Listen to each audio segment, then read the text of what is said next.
70 and makes your face look real pasty. You do need to use that if you're going to go out and be in the sun all day or in the water. But something with probably a 15, UVA, UVB is ideal to have the combination sunscreen. Sometimes it's in your makeup. If it's in your makeup, great. Do you take any medications? Yes. For skin allergies, what do you take? Birth control. Okay, very good. That's good to know. That can also change your skin. Sometimes birth control pills can make your skin more oily or it can make it more dry.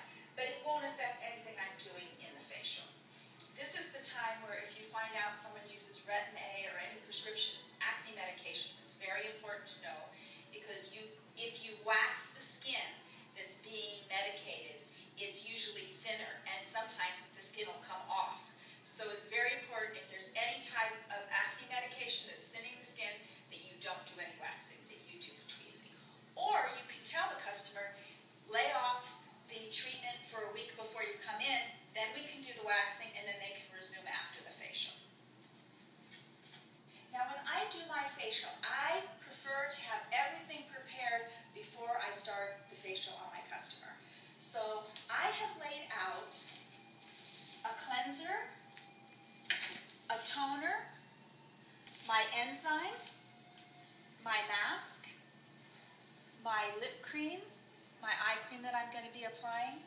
And since I like to do hot towel wraps during the facial, I've set out a diaper, and the thicker ply that you can get, it's 100% cotton, feels the best. It squeezes out well, but it holds warm, moist heat. For my facials, I always start with lavender aromatherapy because that is very relaxing and it's good for all skin types. So I fill my basin, and I've already washed my hands. Obviously, you should wash your hands before you start a facial. If you need to, use your finger brush. All your products should be labeled so that you don't get anything confused, water or soap.